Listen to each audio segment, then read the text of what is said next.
announced have been Blue Beetle and Harley Quinn. We also announced Deathshot, and this is kind of one of the very few times we're going to see actually live gameplay of these new characters. A lot of was just in videos before, but this is, these guys are actually playing the character. Oh, Harley Quinn. Hello, Harley. Harley from the Suicide Squad. We're excited, good timing as far as, when to bring that up. Our returning characters, Harley, we really wanted to keep each character kind of the essence of how they felt in the last game. So if there was you had a favorite character, you kind of feel at home, but also add a lot of new stuff that, you can still learn. Harley Quinn can actually summon these hyenas to attack your opponent, and Blue Beetle's awesome. He's got the, the cherub. He's got the arms behind him, and he's, it's just how he can transform his arms into different, weapons and guns, and it's just awesome. It's going to add a nice variety of gameplay. Does he have sort of different abilities that you can take form and try to manipulate him the way that you want him? Yeah, absolutely. He's, and then again, all these characters, the way you see him now, he's going to look, dramatically different in, like, let's say 2-3 weeks when you equipped him with, hundreds of pieces of gear and keep gearing it up. So when you get online and you play against another characters, Harley and other characters, Blue Beetle, they'll look different. So you'll have such a crazy look of them. That's amazing. That's incredible. Yeah. That made you laugh, didn't it? It's just, you don't expect something like that to happen. You mentioned the different pieces of armor. How customizable is the armor going to be? Are we going to be able to outfit our character with, 20, 30 different pieces of armor?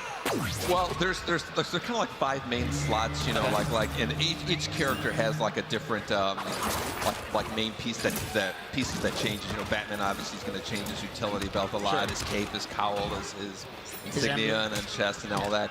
And so it's kind of like we make the choice based on the character. What's kind of like their signature costume pieces. Nice. And so it's been a lot of fun for our designers and for our artists in terms of kind of defining this transition. Oh, man. It has a cool kind of cameo from Black Manta there. Oh!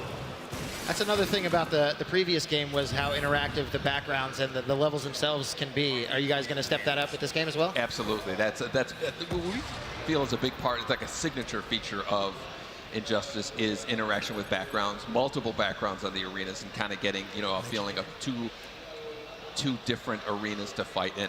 These are kind of like the gear drops that you have, where you'll see the stats, that how it increases strength or defense, or your special abilities, and you can apply them right there if you want, or you can go to kind of like a gear screen and kind of equip it how you kind of customizing it to a specific fight. And how often are we going to see those loot drops? Is it something that we're going to have to sort of grind towards to finally unlock a piece of new armor? Or is it going to be something that happens more frequently?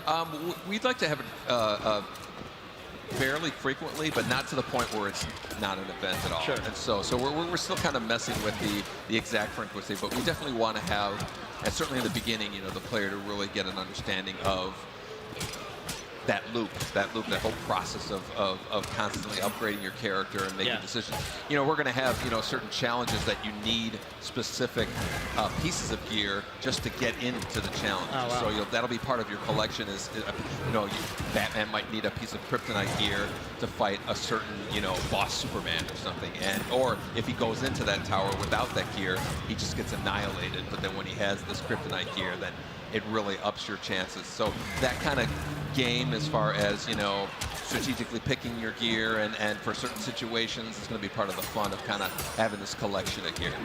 And what if there's that, that one piece of gear that you love so much, you just can't let go, but you have something that's even better? Is there any way to sort of avoid losing that, or do I have to just give up my passion for that piece of gear? No, you have a whole storage of gear that you can have. Like, it's kind of like a locker room, and you can change outfits as needed. Nice. So you always be able to keep that kind of special piece of gear that is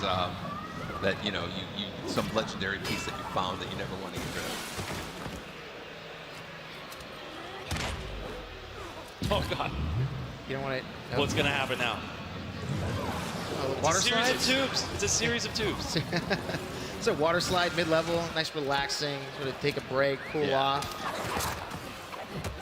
And so how much fun is it for you guys, not only to just put characters, that people want to see in the game, as playable characters, but you know, you mentioned like you get to see characters in the background you might not necessarily get to play as, but is that cool for you guys to get to dive into and just add characters to the mix that people might not notice, and then you play through a couple times and you're like, oh, I didn't even notice that person was there? It's the coolest thing in the world. You know, our entire studio is huge, you know, superhero fans, you know, DC fans, and you know, there are a lot of characters that we never got a chance to put in, like Blue Beetle, and that we didn't get to the first game.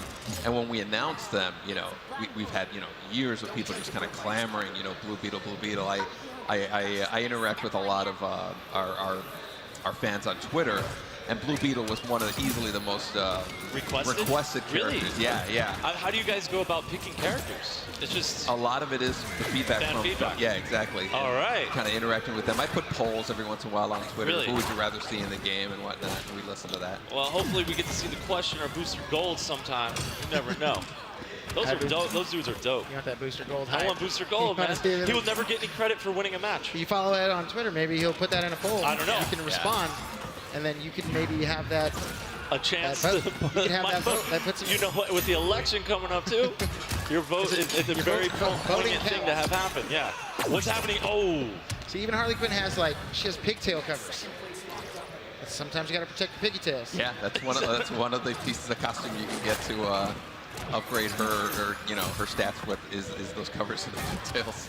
And even with the unlocks we saw earlier, there was like a legendary, a rare. There's going to be different tiers of. Exactly. And your character's going to kind of level up to, you know, different levels. We'll have a ceiling that everybody can hit, so you can level up all, you know, 28 characters. Okay. There's a lot of, you know, literally thousands and thousands of pieces of gear scattered in the game that, you know, you're on this kind of constant hunt to find. And are they going to be like sets of gear? Like if you have. Absolutely. Okay. Oh yeah. We'd love to do, you know, sets that are themed together. You know, like maybe like the Harley movie set or the Harley from the animated series, or, you know, all the different incarnations of these characters. We'd love to be able to represent them with gear pieces. And you guys get to take from all sorts of, like you mentioned, the animated series, you can do the movie stuff, so you can just play from the entire DC library of costumes and outfits that we've seen. That's one of the funnest things about, you know, kind of like doing this. It's a very collaborative thing with DC. They give us access to all of this content, so we're constantly watching animated series, reading the comic books, and just, or, you know, obviously watching all the different forms of media, and just any idea that we see that we think is cool, we can apply to the fighting game. You know, we put in there.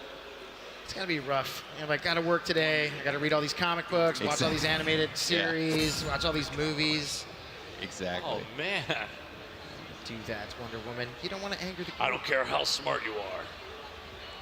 Ace of Clubs, way better than Ace of Spades. Just saying. Little barroom action. Now you get a chance to play as Wonder Woman. Make her more badass. Man. Shield, sword. Oh, there's still a brain in that skull. There was. It's gone Yeah, now. it's gone. Yeah, it totally got popped. The Groove doesn't play around, my friend. I can only imagine like taking characters, you know, like Superman, obviously Groot, very powerful characters, but adding armor to them and making them even look crazy, just dominant figures, and it's just got to be a fun thing to sort of dive in, meddle with. Oh man. Yeah, the whole process of like making your kind of version of these characters is really the fun of it, is making a custom version that is, when you go online, you're not going to see another one that looks like it and or plays like it because of the strengths that you want to, you know, if you want to focus on offense or defense. That's really the whole loop that we really want players to get into. And it's with all the different armor, you're going to have the option to, you know, more powerful on the offense or more defense-focused armors and stuff as well. Exactly, yeah. Linda Carter, Wonder Oh, Woman, can we make there that we go. Oh man. Like, come on. That guy was That driving way car too was fast. going really fast. That package had to get delivered on time. LexCorp shout out in the background. I love Yeah, it. throughout the whole game, there's a million references to the different DC events that have happened over the years. And what's the coolest thing you've got to add to the game that you couldn't do in Injustice 1?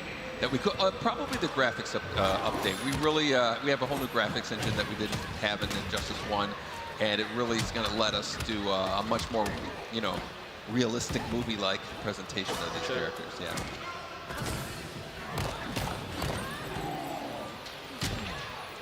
I mean, obviously, you know, with the esports tournaments that are happening, I can only assume that you guys are going to be focusing, having